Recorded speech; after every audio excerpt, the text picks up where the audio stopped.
I'm very nervous. I don't know why, but I am. Right? I'll start out in 1952. 1952, half a century ago. Conditions in America after World War II were abominable. America felt sorry for those who had been embroiled in the war in Europe and let everybody who had any claim to, I won't say even fame, but any claim to a brain even in the country. And there were all kinds of people came, some who were very sincere and knowledgeable, and others who were really fakes. And after I went to see about 30 or so of them, I said, that's it, I'm not going anymore. Not going anymore. I thought most of them were shallow, and I didn't blame them for being shallow. If I had been in the European War, I would have tried everything I could to get to America and get some peace. I wasn't blaming them, but I didn't feel that they were going to teach me anything. Then he comes up. Somebody else has come, a new guy. His name is Baba. What kind of a name is that? Everybody else was Professor so-and-so or Dr. so-and-so. I said, I'm not going. I've heard enough. And anyway, they're not talking to me. They may be talking to somebody else, but I haven't met anybody who's talking to me. So, in order to deflame me, they took me to see Margaret Krask, who has a good head. And when I met her in her little apartment there on 59th Street in New York, where she was head of the Metropolitan Ballet, she looked at me and she said, she didn't give me a chance to say anything, she said, you belong to Baba.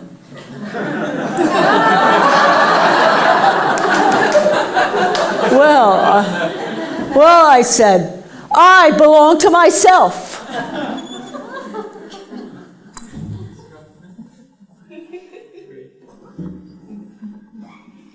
Baba may be all the things that you say he is, but what has he got to do with me?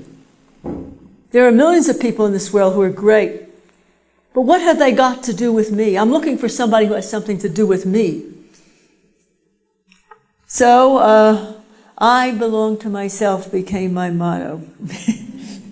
And we rattled around in New York some more. Harold pesters me. Finally, I give up, always did. All right, I'll go. How can it hurt me? Did. All right, I'll go. How can it hurt me? That was my attitude. How could it hurt me? He wants to go so bad, I'll go for his sake. Let him have the fun. It can't hurt me. And what's this? He's not coming to New York. Well, New Yorkers don't ever go outside of New York, South Carolina. I mean, California, Texas, someplace that was someplace. But South Carolina. I was teaching American Lit and very pro-democratic. And if there's one state did not qualify, it was South Carolina.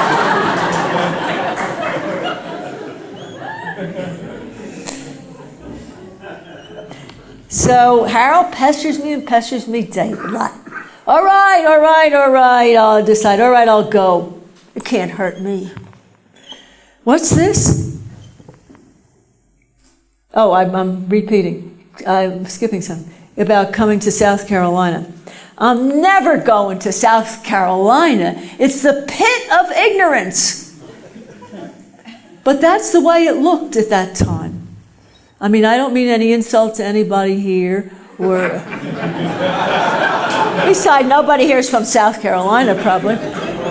But, I mean, it didn't, I mean, it was, well, you know what it was.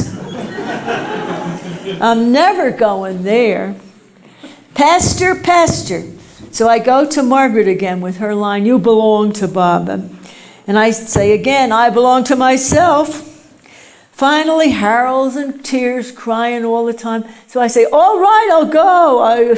I've shoveled off about 30 of these characters who have invaded New York in the last year or so, and I managed to get rid of them. Why can't I deal with this guy?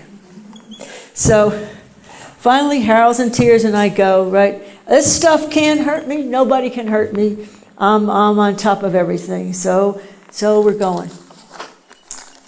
And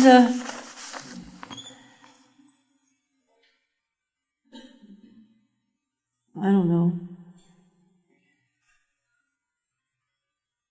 We drive down 1.5 days. You know, all the rivers flow into the ocean. And we were driving along the Atlantic seaboard. Must have been 1,000 rivers. And not one of them had ever heard of building a bridge. You got on the ferry boat. At least they thought it was a ferry boat. It was very tipsy stuff. And you had to wait for 2 hours before the boat got back from where it had been to come back. And then get on a boat, drive across some crazy little river. And because you couldn't really take the car across, didn't go. And come out on the other side, and then we'd go a little bit more. And there'd be another river. Well, anyway, we got here.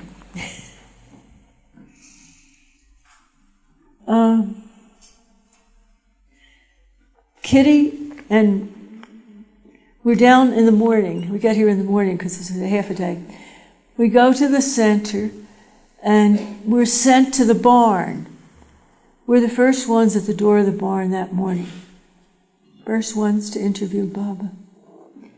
To be interviewed by Baba, as you'll see, not to interview him. Yeah, you got it backwards. Harold had asked, what does Baba like? He's going to please Baba. Baba likes asparagus. So before we left New York, I bought one of those gallon jugs, you know, that they have around, and filled it with ice and ice water, and bought a lot of asparagus and cleaned them and stuck them in there. And so we're ready to meet Baba carrying the asparagus.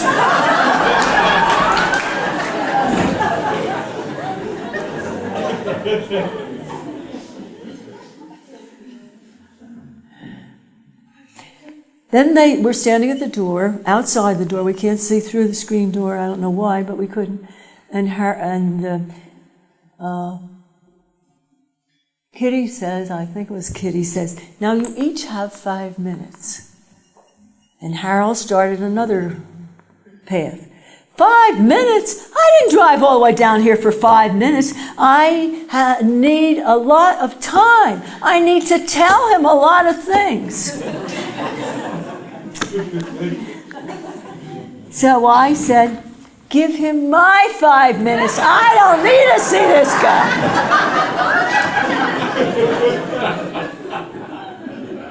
Margaret gets behind me, very strong woman, and she says, you're going in if I have to push you in. Well, this sweet environment prevailed.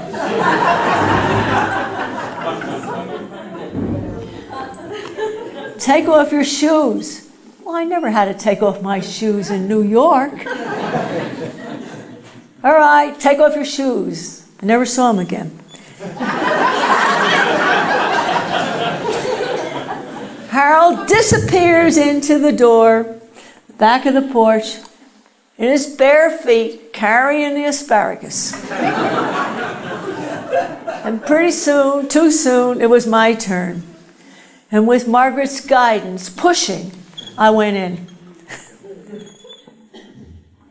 Well, there's a change here. The whole universe disappeared. I never saw Baba. I never saw anybody or anything. I'm someplace way up in the sky. I don't know where. But I know I'm in the sky. I see the blue, I see the sun. I can't see anything or anybody. But am I happy? I'm crying. I'm so happy. I didn't even see him. I didn't even see anything. I'm lost. They say that Baba was glad to see me. I would have been glad to see him too. He didn't take any chances with me. Didn't even let me see him. And they said he let me sit on his lap and he hugged me and kissed me, and I missed it all. I'd lost consciousness. But am I happy? I never saw Baba. I never saw anybody in there. I never saw anything. The next thing I know that I'm aware of, I'm sitting behind the barn. If you go behind the barn, no, this isn't Myrtle Beach. You can't go. There's a big chimney up the back of the barn, and they've got like little brick seats on each side, cemented in. And I was lying there on one of these seats. And I was coming to. This was 3 hours later. And the only thing I remember there is I was on one seat and this Greek Orthodox priest was on the other seat.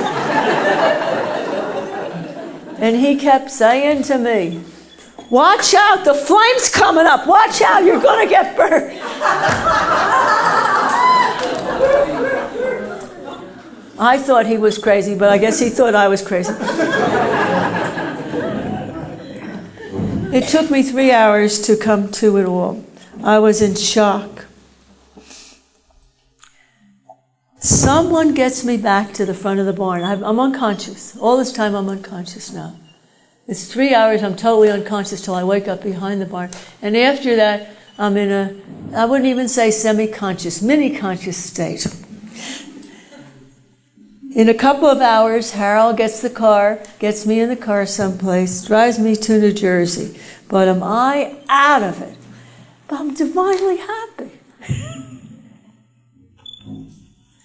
I don't know if I can convey this at all. It's incredible. I don't know. I think Baba allows you to experience for a moment your real self, nothing less. Whatever you are.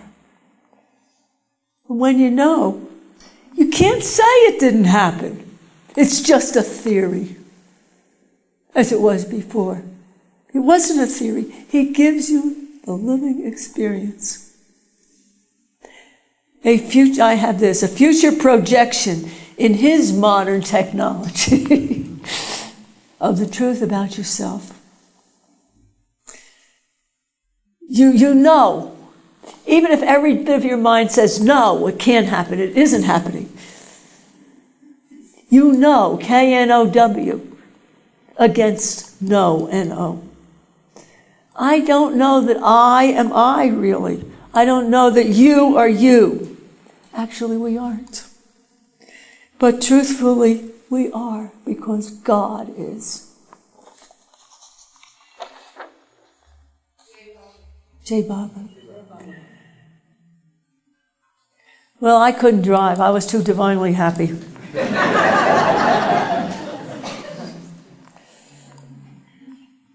Only thing I remember on the trip coming back, and I was told I shouldn't say this, but I'm saying it. We stopped at a Liggett drugstore someplace to get something to eat, and this guy kept footing it through behind us about 2 miles an hour behind us on the counter. And we're sitting there, and I'm really spun out, and I need something to bring me to. And finally I decided I'm going to catch him. I said, "Sir," very politely, it was an act. I wasn't thinking that at all. "Sir, are you ready to wait on us. Like it was going to be the biggest feat in the world. And he looks at me and he says, "No, ma'am, but I's getting ready to get ready." And I'll never forget that, because I found a lot of people down south are getting ready to get ready.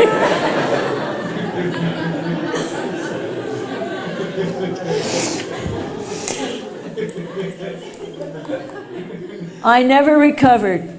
I still think I'm a little wacky. I was in love with someone I had never seen, never known at all. I never was really in contact with him. Others said, I sat on Baba's lap, he hugged me, he kissed me. I was unconscious. Harold drove, I'm unconscious, I'm divinely happy. I come to after 2 days, but I was in love. I was in love with somebody I had never seen,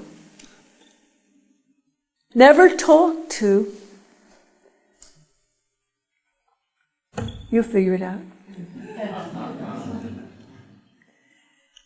I was madly in love. Don't let Baba get you.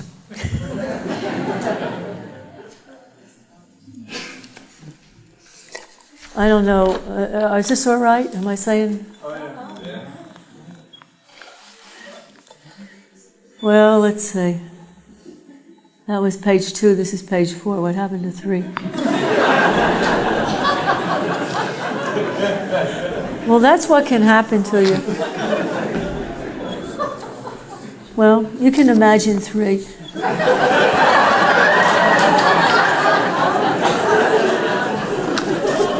I got 4 and 5. We come home on all those ferries again. I didn't care about them this time. I just whoopie-doopie. I was divinely happy. I was insane, really. I went to Baba meetings in New York, Carnegie Hall, many whom I came to know and love.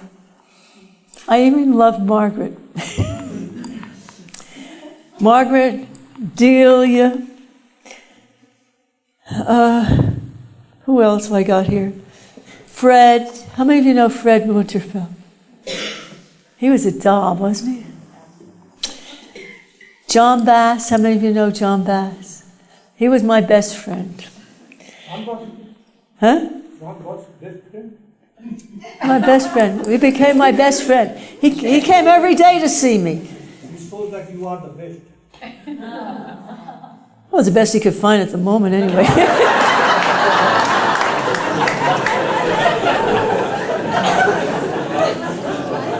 He was so spun out on Baba, he was the only one who could endure me.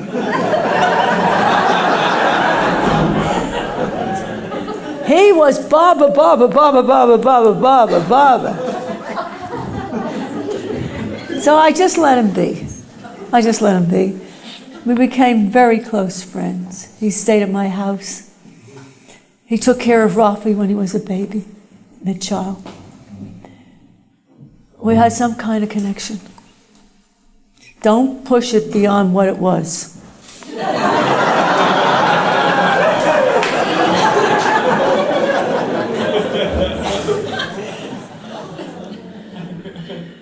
Okay. Baba, meantime, hadn't come up to New York. He had gone out to Oklahoma. That was a dumb thing to do. Nobody goes to Oklahoma.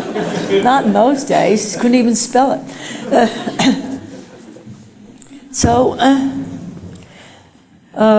He gets in a car accident, of all the dumb things to do. He gets in a terrible car accident. He's out there, I think it was 3 weeks, wasn't it? 3 weeks, if I remember right. 3 weeks out there in a little hospital with a wonderful doctor who had this little hospital and who waited on him and took care of him. And then he decides he's coming east. So he comes east. He comes to Myrtle Beach, and then from Myrtle Beach he leaves and goes back up to New York. I didn't say he had been in New York in the beginning, but he had. And we can go to see him. So, what does Baba want? Baba likes jokes and funny stories. It will help relieve the tension of the accident. Send him jokes and funny stories. So every day I sent him jokes and funny stories. Some good, some lousy, but I sent him jokes and funny stories every day. Then Baba's back in New York. I said that, he comes back. And we can go to see him. He's in Ivy's apartment. So every day, I looked in all the junk magazines. They have good jokes, you know. Even Reader's Digest has good jokes. We can go and see him, Baba says. He's at Ivy's apartment. So we go. We go into the door, and Harold rushes up to the top of the bed. Baba's in bed. And engages Baba in conversation. He and Baba are like this. And I'm woozy. I'm standing at the bottom of the bed hanging on. And Baba doesn't even look at me. Oh, what am I going to do?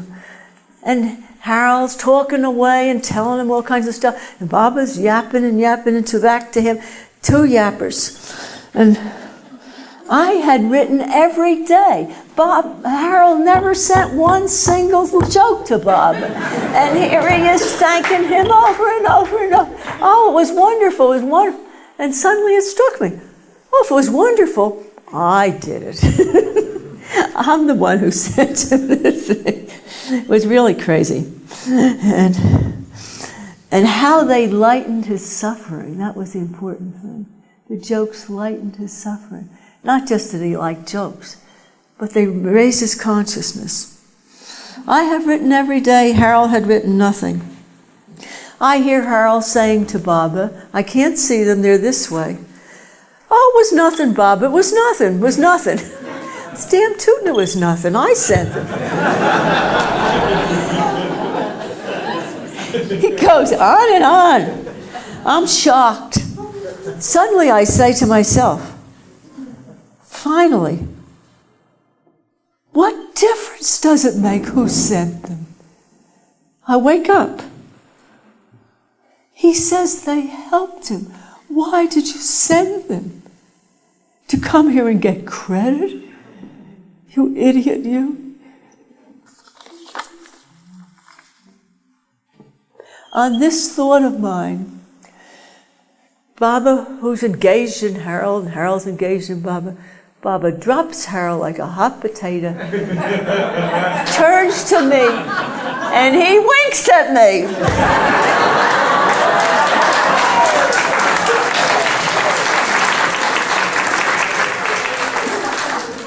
I don't know if I winked back or not. I wasn't expecting a wink, right?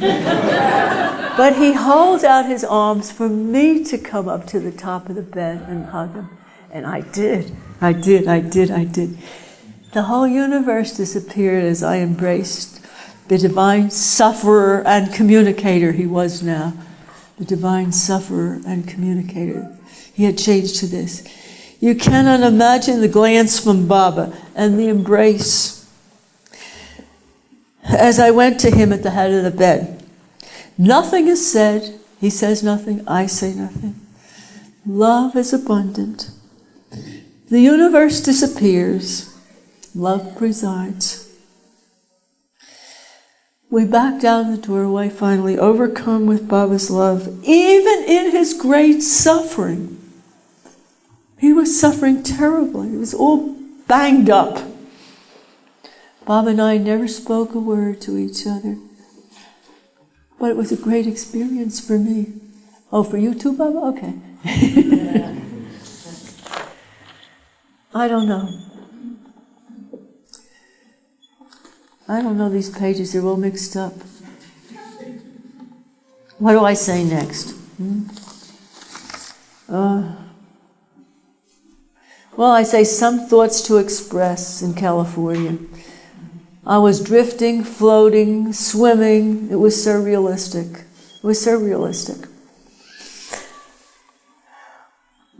Did I ever see Baba in a physical plane? I don't know. Did I dream it? I don't know. We never spoke to each other. There was no conversation at this time. But he was the greatest human being. And I knew he had something to tell me, something to say. Well, I don't want to get into too much I got about the hat. We don't need the hat. I say I drifted, I don't know, maybe I already said this. I drifted, I floated, I swam in the atmosphere. It was surrealistic. It wasn't real.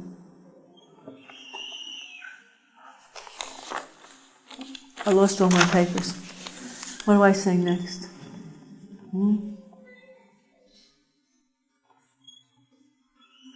Well, this is On My Way Home. I never recovered. I was in love with someone I had never met. Never known. Never known that I met him. And I was in love with him. Later, others said I sat on Baba's lap. Oh, this is later. This is another part. Oh, I know. We came to New York. He was ensconced at the Delmonico, where there was going to be a dinner. He was waiting for the dinner, I think. But he had a room there, too. And they had lots of flowers for him, millions of flowers, right? And I went in the room and saw the flowers, but Baba was the nicest flowers. I really saw them. He kissed me and hugged me. I was half unconscious all the time. I don't know, I got too much junk here.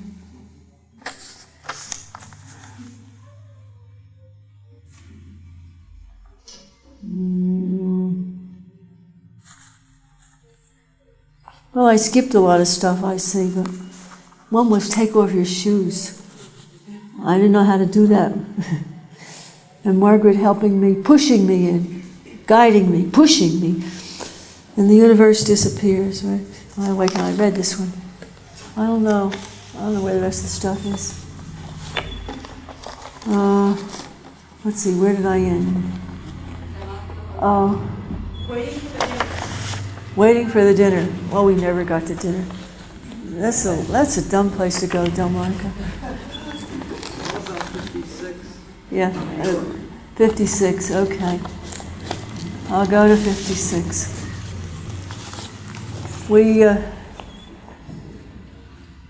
Nothing would do, but I had to go to all the meetings, and Fred was such a sweetheart. He was a doll. If you didn't love Baba before you met him, you could have loved him through Fred.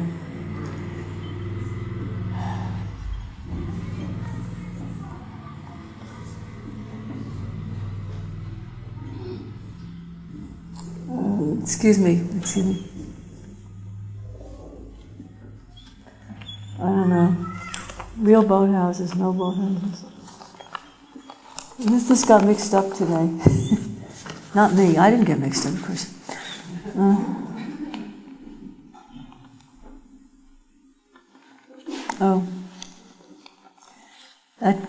He was at Delmonico seeing people, and they had so many flowers. My God, you couldn't see anything but the flowers, and there was a sublime atmosphere, as if you were drifting. Baba floats behind me. You see that picture? That one picture where he floats, I'll come to that. When he comes into the room at Delmonico, he sits down, he starts to rub his belly. I figure, what's he rubbing his belly at me for?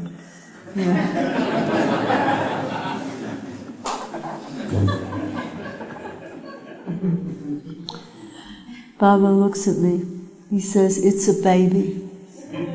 I had been going to doctors in New York for about 3 months, and I'd been quite sick. Nobody knew what was the matter with me.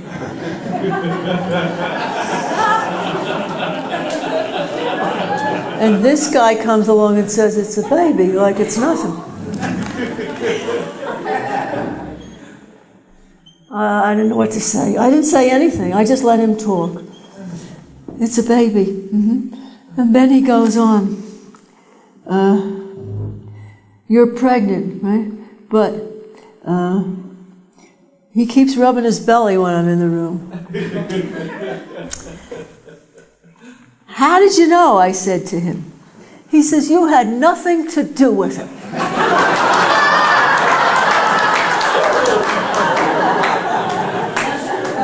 It's all my idea. His idea. I had a different idea. I was trying to prevent it. This child is my boon to you. I'm not sure whether you put an N on the end of that or an M.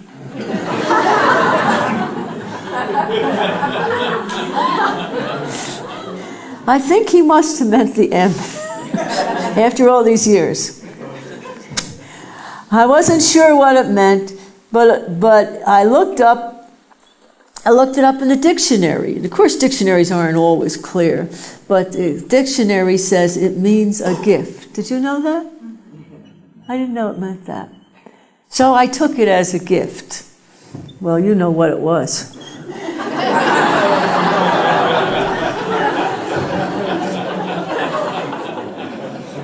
I felt elated during what I now considered must be my pregnancy. But the elation, it didn't show, but the elation was not so much in this that was special. It was in the realization of the preciousness of God's gift of life to man. He could just give you life. How every infant is a gift. And I thought of Emerson's, I was writing my thesis on Emerson. Infancy is a perpetual Messiah which comes into the arms of fallen men and begs them to return to paradise. You know, I had a lot of quotes. I was fortified. I was doing my doctorate thesis on Emerson. Infancy, I'm reading it. What am I reading it for? Brought many people to see Baba. He came to New York and he said we could bring people. I brought Ann Forbes, who was an astrologer and a mystic, and she went bananas. But Baba had a good one I liked. If you brought somebody, he said, you have to come in and introduce him to me. And I got to go in. I got to bring a lot of people and go in and introduce them to Baba. So that was good in itself. I had a lot of fun that way. Mm-hmm.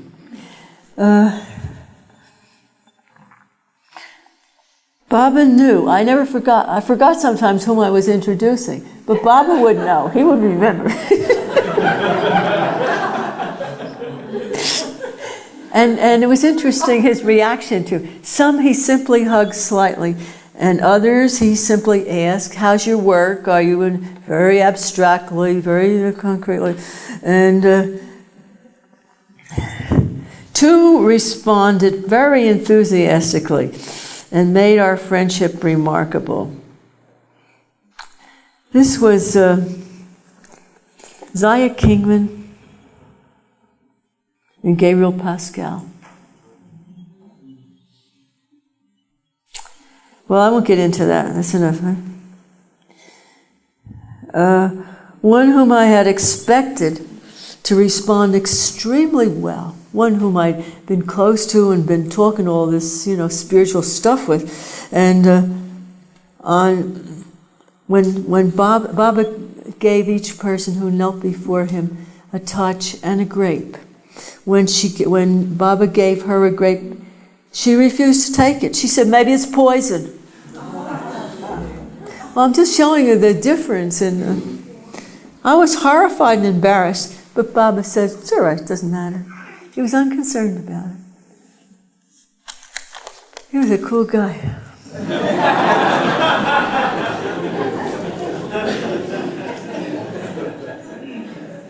Next, this woman demanded that Baba give, she was a Chinese woman, maybe you know her, Zaya Kingman. She was the concubine of the, what do you call the head of China? Well, the head of China, that's all. And he had finished with her, got a new one, and she had taken up with Gabriel. This was in Gabriel, and he gave her so much money. This was in a penthouse in New York. She had 3 bathrooms, one for just the birds, and it was amazing. I mean, I don't want to get into all this, but Zaya, she was psychic though, she was. And her lover, Gabriel, had recently died. And Baba says to her, she said she's so lonesome. And Baba says to her, "What is love?" When she complained about the deprivation of the domestic love and the close companionship of the lover, Baba said, "What you are talking about is not love. It is playing with dolls, keeping house, dressing babies. True love requires great courage. You do not have the courage." Here I was a little embarrassed for her, but Baba was unconcerned. I had to let it be. Baba knew her heart perhaps better than I did. At the Armory, there was a newspaper interview, many questions asked by the newspaper people.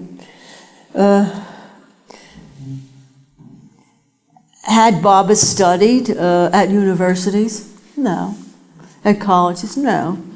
Had he pursued research? Had he written any research? No. Baba's beautiful answer was, when they said, "Well, how do you know all this stuff?" His beautiful answer was, "I know because I know." And he would give them that every time. "I know because I know."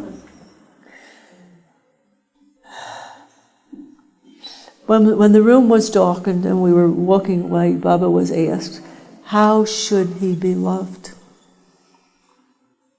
This time Baba answered, so that one realized the one creative action in life is love. For here Baba denied knowing. This is a quote, "I don't know how you should love me. It is for you to show me the way that you love me. I am the ocean of love. How am I to know how you should love me? It is for you to love me. I say love me. How to love me is your lookout. Being the very ocean of love, how am I to know how to love me?" And Baba wanted us to think about this and try to understand what it meant. Many were concerned and afraid that they would never understand it. I don't wonder. Well, I don't know. You want me to carry on? I'm carrying on. Yes. I don't know. Somebody mix this all up.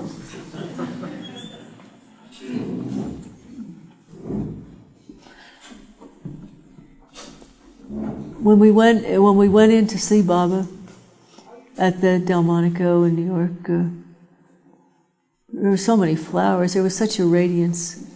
Baba says, he's sitting in the midst of all the flowers, "I am ill," and he rubs his belly, and then he looks at me,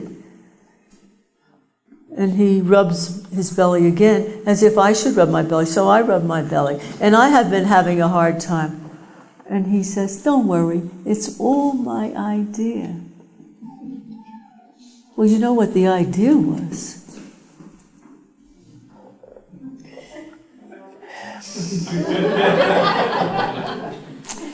Eric says, Baba says he has a message for you. Not let us pray, but let us play. He's in a good mood. Oh, another thing we had a long string of a kite, and on the end of it, there were tails, and each one of us had a tail, a name on a tail. So we were all attached to Baba. Wherever he went, we went. Well, I'll do a few more acts here.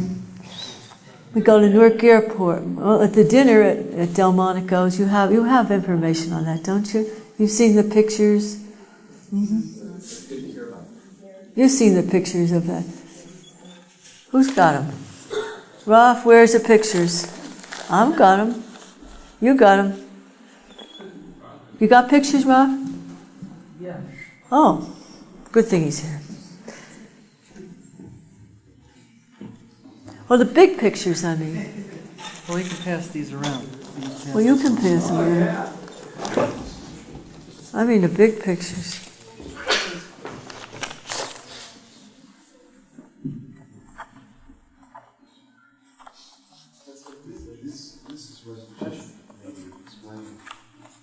Yeah, you want to explain that. This one? Yeah. Explain Okay. What's happening. Yeah. Here, this, No, that's not it. That's not it. there's another one in there, though. No, there isn't. Let's see, where was I? I'm sorry. Nothing like a speaker doesn't know what he's speaking about. Here, you can take, and this was sent out on the brochures or whatever you want to call those things.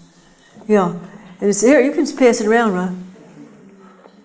At the dinner at Delmonico's, Baba never ate anything, but he did have a big pitcher of grape juice, and he poured the drinks for each one. Each one, we didn't go up to him, but we were being served, and each one was given a little glass, a glass of grape juice that Baba had poured.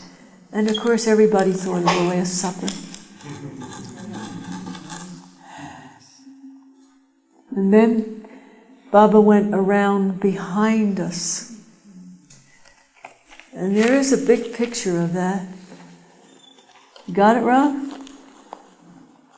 And he stopped behind me.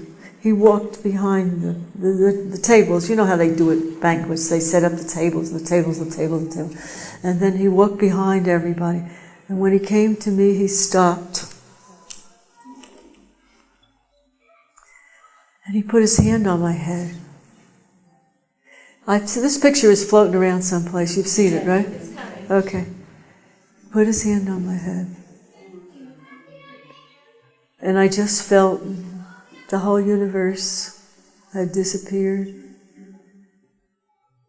I was alone with Baba in a wonderful state, up in the clouds someplace.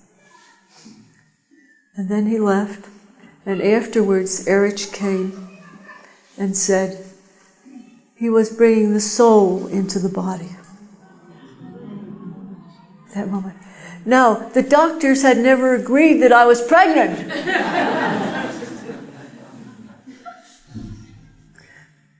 I hope it wasn't an empty case, but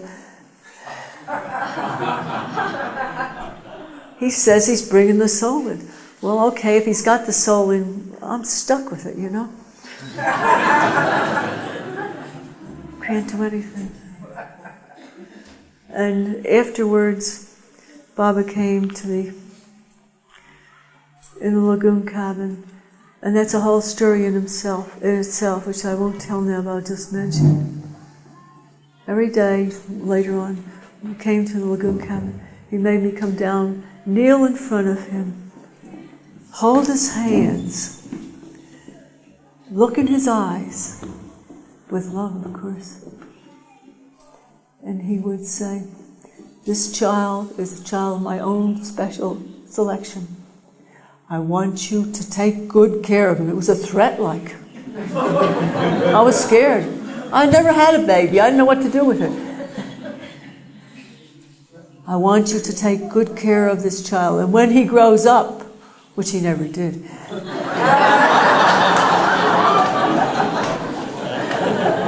he will be one of the best.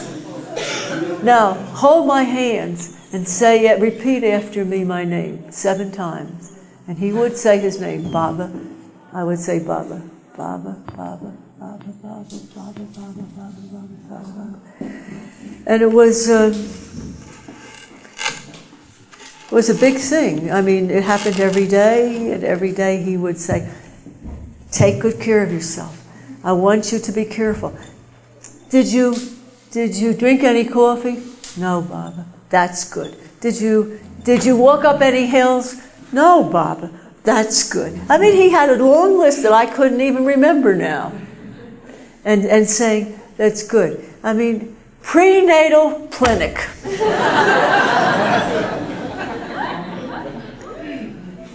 I am a woman, yes, but I never was involved in women's affairs, so it was all new to me. It was all new to me. I was an academic. I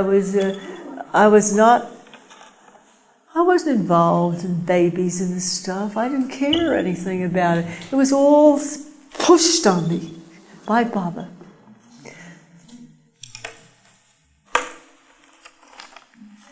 You want me to keep going or shut up?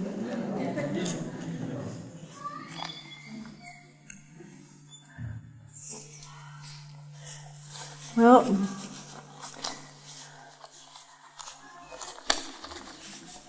every day Baba would bring me into the lagoon cabin and go through this ritual. That it is a ritual. I recognize it when I tried to communicate it to you. It was a ritual. And it took a half hour every day, but every day he did it. And I was saying, well, Baba, people are waiting to see you. Let them wait. So, okay, so we're staying overnight. If you want to hear the next thing, we're staying overnight. And we had come on later, we had been invited later, actually. And there wasn't any more room on the center. The center was quite small then.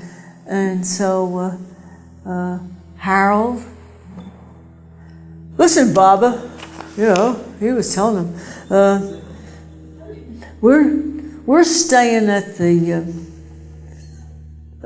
hotel, and we're not happy. We're not happy. He was speaking for me too. I was okay. I was fine. And Baba says, why aren't they staying on the center? Poor Erich, poor Adi. Baba, the place is packed, Baba. The only place not full is the boathouse. Joke, some joke. Quick as they said that, Baba says to me, you want to stay in the boathouse? Well, I had never been there before. I didn't know what the boathouse was like. I think you've got a picture of it. It's going around. It was nothing. And it was new at that time, and it didn't have any flooring on it. It just had a light screen on it, so that what they call it the lagoon cabin. The lagoon cabin is next to, I didn't know what a lagoon was either, so I'm a northerner. Next to the lagoon cabin is a big hole, like a long hole. You notice it? And that's where the alligators hatch their young. And that's why it's called the lagoon cabin. And so, this cabin, what the heck is this one again? This is the boathouse. Oh, the boathouse. The boathouse is right at the bottom of the lagoon cabin. And they didn't have any covering underneath. And the dear little alligators were under there, and they were sticking their noses up. So we had to stay up on the boards. But that wasn't the worst of it. It suddenly started to rain. Not rain, but storm. Terrifying storm. It was a part of a hurricane. And it was blowing. And the boathouse is, it's there, but, and the wall, what they call the walls are screens. And the wind was coming through, and the rain was coming through like crazy. And we couldn't even put our feet down. You got to keep your feet up because you get a few holes in your feet. And it was kind of confusing. So, what to do? Well, just put up with it. You can't do anything. You know Baba's up there on top of the hill. You know he's there. It'll be all right. It'll be all right. Talk yourself into it. And so we spent the night at the boathouse. Oh, it was a terrible storm. It was a hurricane. And off the coast, we could see the Andrea Doria had been hit by fire and was burning. And it was an unpleasant night, I'll tell you. Okay, so the next morning, everybody rushes out in front of the lagoon cabin to meet Baba. That's where he met everybody. And Baba, cutie pie, says, "Did you all sleep well?" And everybody yells, "No!" Why not? Well, there was a hurricane, Baba, and Virginia was in the boathouse, and we were all kept awake thinking about her. Baba said, "Good, good, good, good, good." But you can't stay there anymore. Well, I didn't know where I was. I didn't care. I just, Baba said, and I think every woman in the place offered me her bed. Every woman in the place offered me a bed. But how could I take somebody else's bed? So I knew B. Dimple. What are you telling me? Is he telling me to stop? Oh, I can stop. You don't believe it, but I can. 5 minutes. So,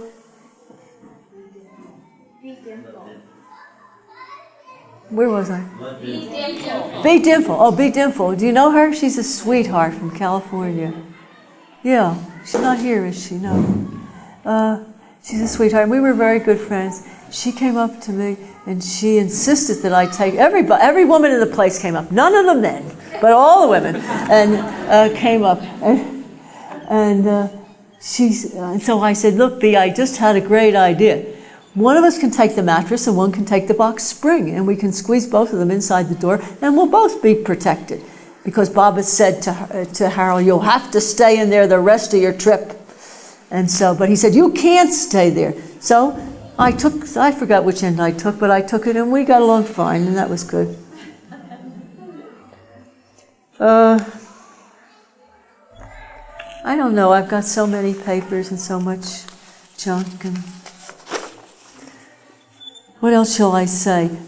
There with Baba, every day he called me in, every day, and blessed me, held my hands, gave me a piece of candy or a grape to live. I had hurt my foot, and I had got myself a nice pair of shoes to wear, sandals. You know, not a city girl at all. And Baba had tripped and hurt his foot. So I thought, when I come down here, I'll bring a pair of sandals for him. So I did. And this is the sandal I brought for Baba, the same as the one I was wearing. And you know what he did? This is in the lagoon cabin. He stuck out his foot and says, "Put it on." Now, I didn't know that you're not allowed to touch his feet. I didn't know that. It's a good thing I didn't. I don't know what I might have done. But I put his foot in here and what do you call this? Buckled it and put it on him, and he put it up. And he said, "Thank you for bringing this. Now I want you to take this home and keep it." He said, "You can make an altar out of this."